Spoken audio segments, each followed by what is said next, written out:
Hello everyone, my name is WalStreet and today we are here to watch Over the Hill episode 2 and I just want people to know in this video, sorry if I'm not going to be really talkative, my throat and just overall my throat is really hurting me today. I'm able to talk because screw it, I want to do this video. I've been waiting over 2 weeks to do this at this point. Honestly, the pain is just enough for me to feel it, but not enough for me to stop. Anyways, I'm gonna enjoy this video. Hopefully, I understand now it's a narrative, it has so much a comedic bit, so I know what to expect. So, anyways, let's go home. Alright, let's get started with this episode. Di was taken from the scrapyard by rail. The diesel shunted him into a lonely siding at Blindbearer Station. Di was uncoupled and left all alone in the siding. Rusted relics of the steam age lay derelict and forgotten, and it made Di wonder, just how long had he really been in the scrapyard? It started to rain, and Di watched as a freight train rumbled slowly through, tooting a single horn at him. The horn. He felt Sorry. cold and alone. Welcome to Wales again. That's a bit upsetting. Soon, Di heard a noise, and a little maroon diesel came into view. Leslie, the Class 03 diesel, had just arrived from Llandiadog to collect him. He brought Mr. Davies and the board of directors with him. Excellent! Here he is, gentlemen. Here's your surprise. Is this it? Yes, Mr. Bruce. Indeed it is. What's wrong, Mr. Bruce? I am confused as to how we can afford this engine, Mr. Davies. It's a wreck. How can we afford to overhaul a mainline locomotive? We already have a steam engine. And I don't even have a workshop. And also, I didn't approve any expenditure. How on earth did you get it here? Ah, well, yes. You see, I might have slightly bought this engine Oh. myself. Oh Wait, yeah, what? You bought an engine yourself. Without telling the board? Why didn't you let God, any of no, us know about what this? the hell is Mr. going Davies? on? Why Why did did you you tell tell me me this about barbarous this? team effort? got me there. Also, ow! When we turn down the audio. Jesus Christ. This was meant to be a team effort, Mr. Davies. Whoa, whoa, gentlemen, please let me explain. I've bought this engine myself with my own money. That's why you were not informed about expenditure, Mr. Bruce. Di here, as I have named him, is my own locomotive. I have bought him to help get this railway company going. And I'll have you know that his boiler is in very good condition, so I believe only a light overhaul will be necessary to get him running again. Yeah. Have faith, you All guys. Have directors faith. felt guilty about their outburst. I'm sorry we shouted at you, Mr. Davies, but why didn't you tell us? Well, I don't like the public to know my own personal affairs, Mr. Fair enough. Robinson. Plus, I had to get him here first. Now, enough dilly-dallying, gentlemen. We've got no time to lose. We're out on the main line, after all. Are you ready to move, Di? Only just, sir. We had to stop 3 times to grease my motion. Then I ran a hotbox just outside of Newport. That's a shame, but at least you're here now. We're going to grease you up again and then get you back to Llandiadog. We've got some engineers waiting for you. Just then, a strange figure came across the tracks. It was the signalman, and he had been watching the gentleman holding up the main line. Oi, get a move on, will you? You're blocking the main line. I've got an express due any minute. Oh, my word, I am so sorry, Mr. Signalman. We were distracted. You don't say. Now get a thumping move on. Leslie was coupled up to Di, and he pulled with all his might to get Di moving.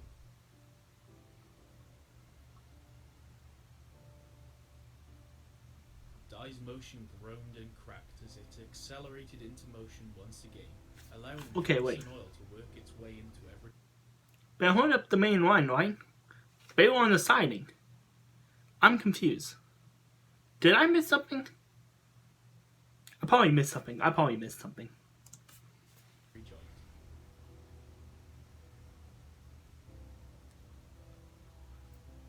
They headed across the main line, passing underneath the Blindberris Ale Brewery, which was built directly above the South Wales main line.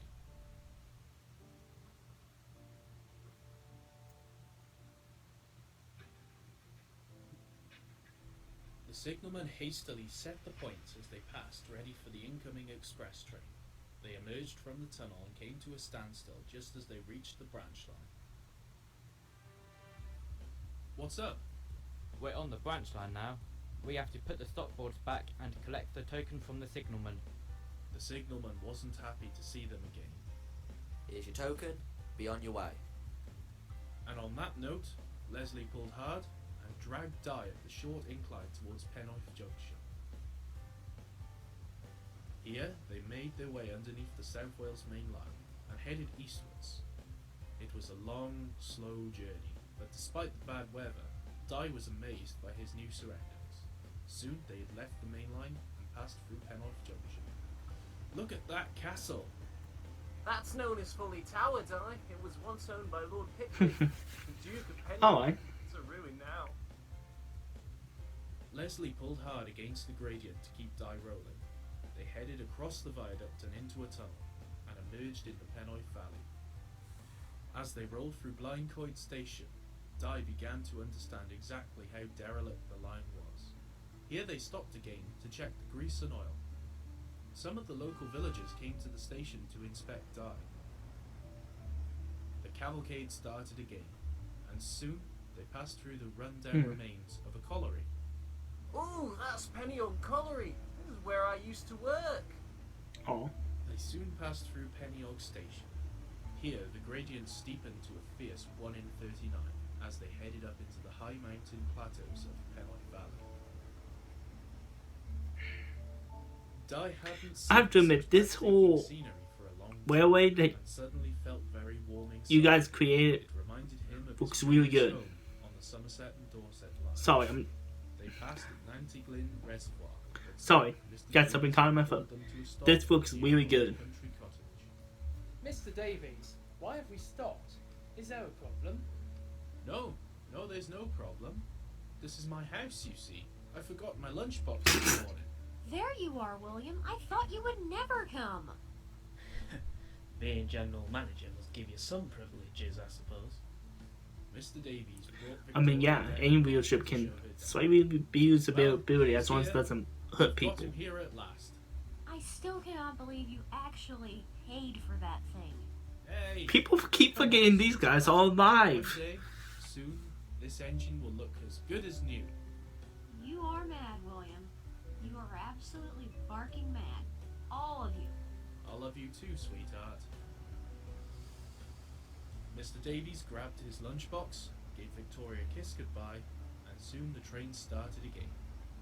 Leslie was not happy at having to start on such a steep slope. His engine growled fiercely as his wheels slipped as he struggled to grip the rails.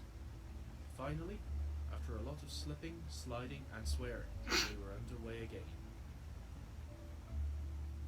They headed into a tunnel and soon passed through the quiet country village of Nantyglyn.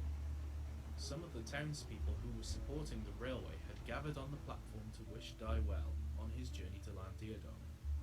This is a really long journey. And My continued word. along the valley. Here, Di felt the gradient level out. They had reached the summit at last, much to Leslie's relief. Soon they arrived at the halfway station of Abersath, where a very large crowd had gathered to see Di for the first time.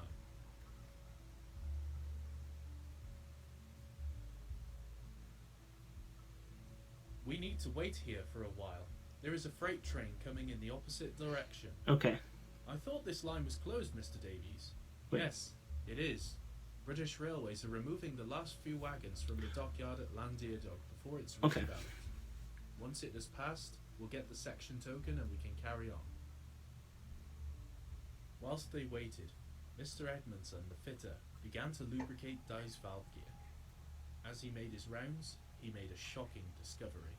Oh, good Jesus. Di, your frames are bloody short. What's up, mate?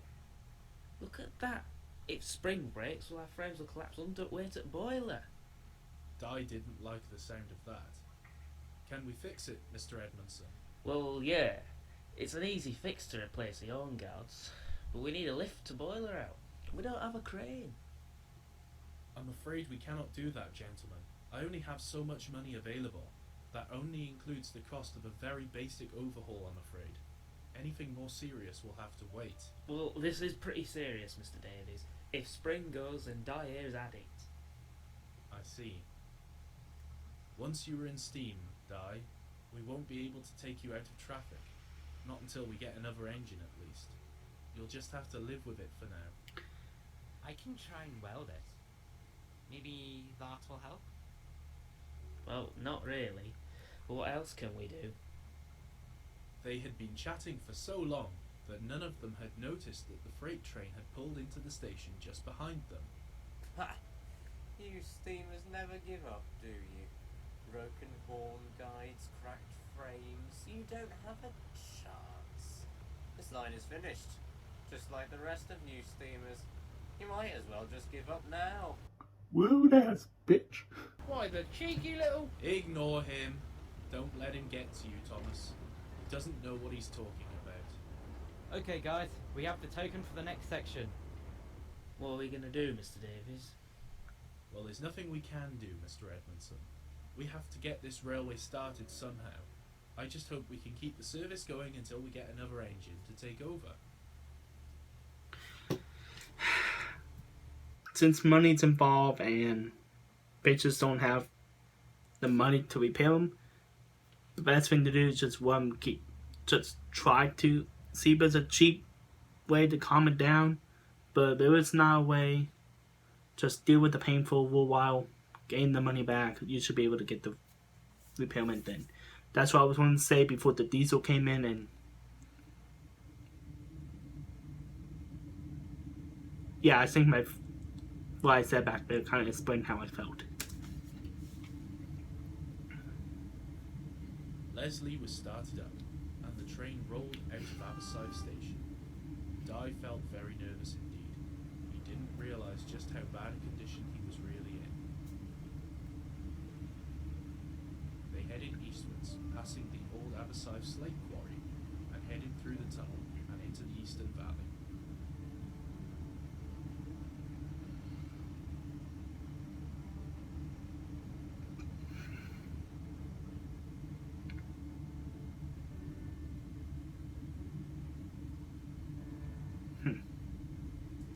Stopped at Ponton Moyle to check the axle boxes and continued onwards before they were stopped out of course. Why you stop?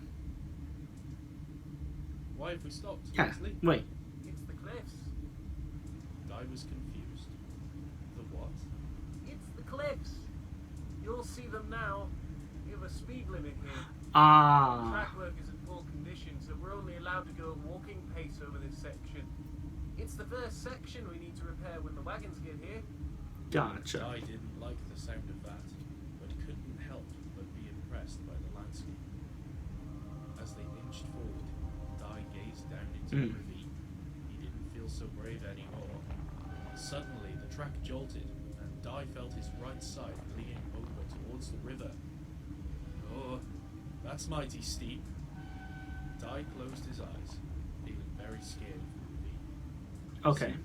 Leslie tooted his horn, signalling that they were clear at last. Phew. I did not like that. That bit of track is damaged.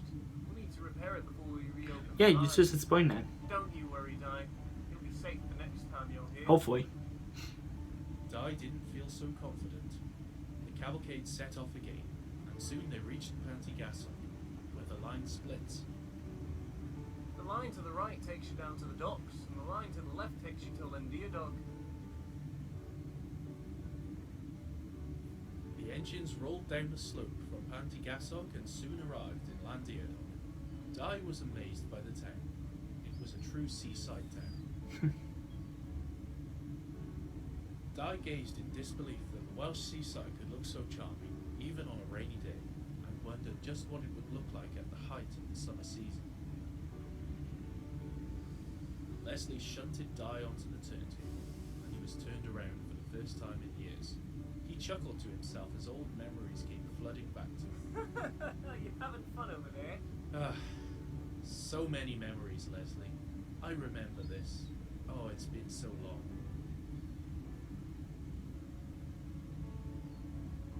Di was then shunted into the yard, where he met Ian for the first time. Okay. Well, Di, what do you think of our humble home? It'll look nice one day. It looks beautiful. I love it here. Hello there. You must be Di. I'm Ian. We both used to work at the colliery. Well, it's a pleasure to meet you both. I am very happy to be here. Ah, I see you've met these two. Very good. Okay, listen up, engines. Now that we have a suitable engine, we can start work on rebuilding the line.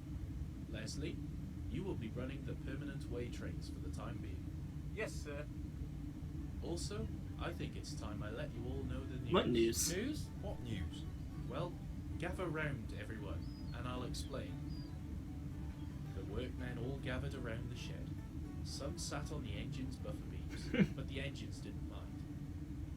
Ladies and gentlemen of the Pennoy Valley Railway Company, today has been a very good day for us.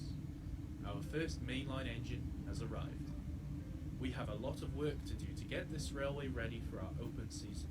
It's going to take a lot of work to get it right, but I have every faith in each and every one of you. We have a solid business plan in place. Our goal is to run a steam railway from Llandeardog Harbour into the city of Blindberris.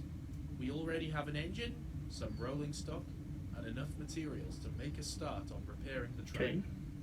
Mr. Edmondson, you and Mr. Dibden will set to work overhauling Di here. Speed is of the essence. Right, yeah, Mr. Davies. We'll do our best. Mr. Stovold, we will need a company headquarters. Do you have anywhere in mind? The station building at Llandeardog would be suitable for our office, Mr. Davies. I've cleaned it out already. Excellent.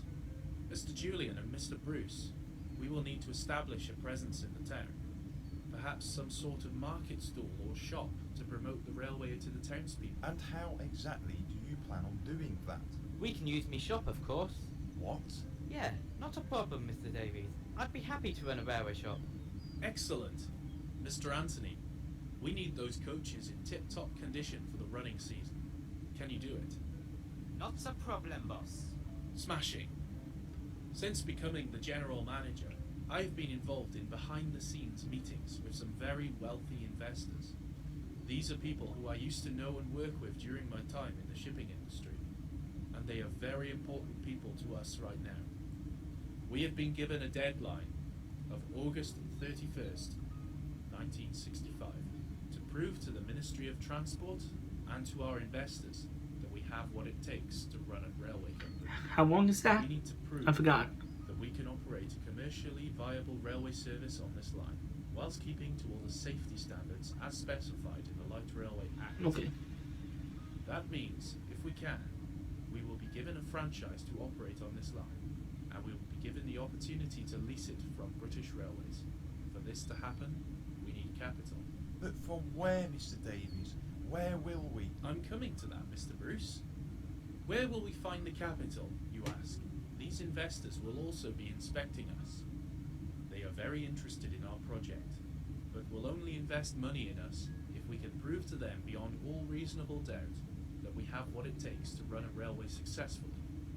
So, on the 31st of August 1965, we will be inspected by the railway inspectors and by our investors.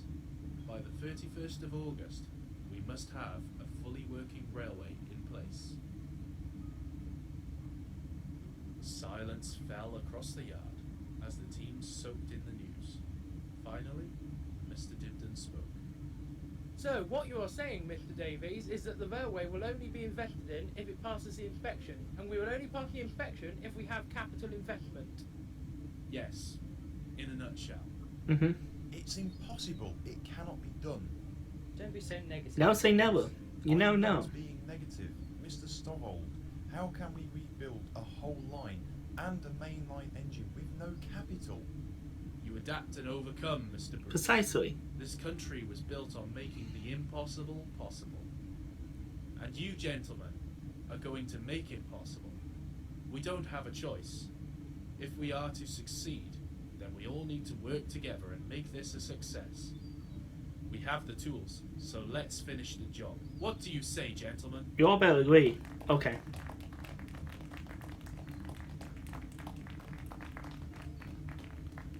The workmen and engines cheered. Di felt uplifted by Mr. Davies' speech, but this wasn't to last much longer. As for you, Di, Mr. Edmondson and Mr. Dibdin here have a team of engineers who are going to start working on you right away. We need to get you in steam before the start of the running season. Unfortunately, because time and money are limited, we won't be able to give you as full an overhaul as I would like. Alright. Di didn't like the sound of this, but he expected as much. But don't worry, Di. As long as your frames hold out, you can run the passenger service and prove that we have what it takes to run a railway. One of our investors, Mr. Hancock, owns an engine called Stephanie. She's a Black 5 and he is looking for a new home for her. But he will only choose us if we get the franchise. Okay. Until the new So, engine arrives. not only more money from investors and stuff, but you may also get another train. We were all relying Alright. on you, Di. The meeting was over, and Di felt stunned. Big out. Well, I look. couldn't believe that so many things could be at I say stake we can do it. in one engine. As Mr. Edmondson, Mr. Dibdin, Just no goofing off. engineers set to work on his overhaul. He felt nervous. Well, Thomas, what do you make of that then? It's a mountain to climb, Matthew. It's a real mountain to climb. Well, I just hope you're in good condition as Mr. Davis seems to think you are, Di. Go on, Thomas. Let's get on with it.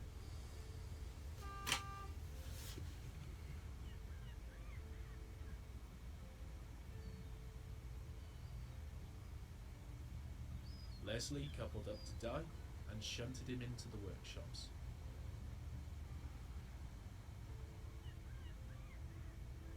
As the sun set that night, Di gazed out on the calm sea of the Bristol Channel, pondering his future here on the Penrith Valley Railway. Don't worry, Di. It'll be okay. These guys know how to look after engines. They've been very good to us. Di didn't say anything. He didn't know what to say. He fell asleep that night, a nervous engine indeed. Whew. Alright. Interesting. As I said in the video, I believe they can do it. And overall, what else can I say? I can see where the story's going, and I'm loving it. I'm starting to get over the models and the audio work, because sorry, over the past couple of years, I've been really picking on what I listen to, and I criticize too much, even though I probably shouldn't. And I know that with the new update version of Over the Hill, I'm not expecting like Hollywood graphics and whatnot, because I know that's not going to happen. But I'm hoping that it'll be a lot smoother. But I like the story. I like how the characters are starting to get developed. I like how you made me cuss on a train video. So good job. You got me a little bit angry. Which, if you watch my Devil Ornaments videos, that's no shock. I get angry easily whenever I'm on camera. I don't get it. Anyways, I can't wait for the next episode, which should be releasing, don't quote me on this, Tuesday? It's either Tuesday or Wednesday of next week, and that's how it's going to be until I finish the entire season. So, with that being said, God bless, peace be with you, see you in the next episode. Goodbye.